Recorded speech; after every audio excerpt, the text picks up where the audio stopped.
Yeah. Is this all right? I just put it on myself. Yeah. Okay. You talked about how you heard this piece, and then you did like 8 months of research or something. But there is that notion that if you know one person with Asperger's, you know one person with Asperger's. So what can you truly research, or what were you looking for to guide you? Well, I was looking for things basically that sparked my imagination about it. I mean, to begin with, I wasn't really looking for anything in particular. I was just, this had moved me, so I wanted to learn more about it.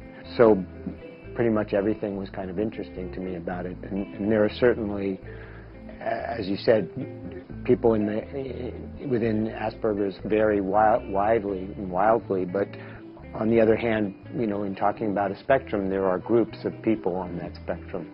And when you begin to educate yourself, you do begin with broad strokes, and then you know you progress past that. But I mean, it's the same for me. That you're running just to absorb all the in a sense the basic data, and then after a while you get to the point where you can begin to recognize all the massive variety, the wide variety of people that you.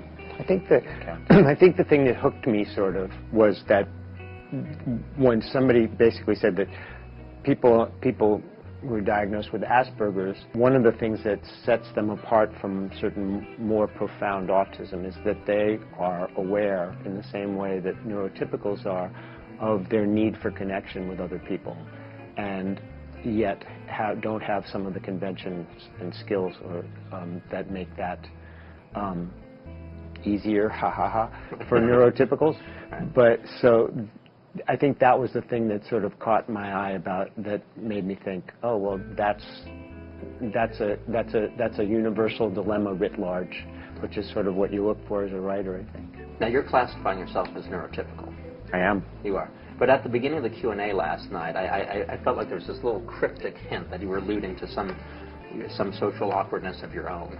Oh yeah, definitely. I don't think social awkwardness is unique to people on the spectrum. Damn it, it's mine and mine alone. Right. Yeah, no, I mean, I think that, you know, when I first heard that interview, I think I responded from the standpoint of an only child who, you know, I felt very awkward as a child in terms of peer relations and all that sort of thing, and very much kind of observer, and that whole thing that Beth talks about, you know, wondering how all the other kids seem to know each other and seem to know what to talk about, and it was all really easy. And, you know, I guess it's, what's this guy, Simon Baron-Cohen, who believes that Asperger's is actually an extension of what he calls male syndrome. that spectrum goes, you know, extends through to what we call, moves into the neurotypical. Well, if it is a spectrum, then we're all on it at some point, right? Voyager 2 will pass within 4.3 light years of Sirius, the dog star, in approximately 196,000 years. Adam, I'm having lunch. Speak English. I'm sorry. See, the Star Tracker system is... No. Lunchtime's for guy talk. A woman moved into 3A. All right. Now, that's lunch talk. From Fox Searchlight Pictures Beth Bucklow. Adam. comes a story about two strangers. Can you see the sky from the 3rd floor? Yes, I would if the windows weren't covered in soot. One a little stranger than the other. Adam? What? You said you couldn't see out of your windows. Adam, you might want to give the young lady a call instead of just dropping by. Got a lot of things to say. I have something to show you. Come in, come in. On my way. Oh, my. Were you excited? What? Sexually. Because I was. Thank you. I should be going now. Because I said that thing about being sexually excited? No. Well, yeah. I have this thing that's called Asperger's syndrome. Oh. Albert Einstein, Thomas Jefferson, Mozart. They had Asperger's? Probably. Baby, remember on the bus and my hand. You've got to meet the baby. Yeah. Would you like to see the videos? No, thank you. When you love somebody, it's hard to think about anything but to breathe. He lives in another world. You don't need to make that kind of compromise. No, you don't make my decisions. see that you're upset, but I don't know what to do. Could you give me a hug? Yes. Adam, I'd like you to give me a hug. When you love somebody, it's hard to think about anything but to breathe. So when you're approaching a character like that, are you trying to recreate a specific individual, or you're just trying to...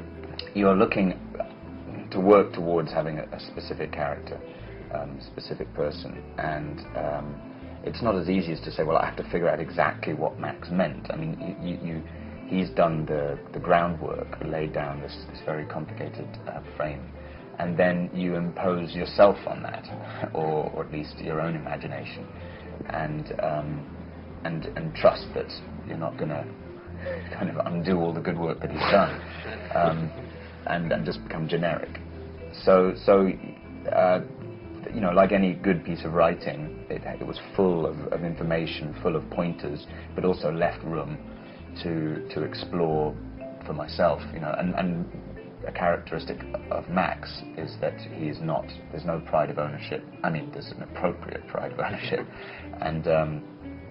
and we had really fruitful conversation from the minute we first met, really, about what his intentions were, how I had perceived, how I'd understood his writing, and so on. But yes, absolutely, the goal was, like I said before, to kind of just barge through as quickly as I could, because of the time limitations, all of the basic work and the research that I had to do about Asperger's, to the point where I could start to look for little hooks to bring me back to the script, to start thinking about Adam as an individual. Getting back to Asperger's for a second, there are a lot of explanations of it, and it's fascinating here in Seattle, because truly the east side of Seattle, where Microsoft is one of the epicenters of Asperger's, as is Silicon Valley. Yeah. And there are differing notions as to whether is it just part of the autism spectrum, or is this an evolutionary step in some manner? Do we have to learn to live in the Asperger's world, or do Aspies have to live in the neurotypical world? Well, you know, clearly now the problem, or one of the problems for people with Asperger's, is that they do entirely have to live in the neurotypical world. I mean, actually, there is a community developing that, you know... As they work for Microsoft. Right. And I was over there yesterday, and it really is like being in... Really? Well, I've never been there, so maybe that... You should go over there, yeah, and you really should show the film there. Yeah. Yeah. Those are your people. But there are certainly advocacy groups. GRASP comes to mind, that really takes the position that there are evolutionary advantages to Asperger's, which makes a certain amount of sense. I mean, that it would not, for instance, make, from what I've seen anyway, make any sense to somebody with Asperger's to judge somebody on the basis of race or religion, or it just wouldn't make sense. And in the same way, it wouldn't make sense to deplete the earth of resources until you could get off of it, you know. So,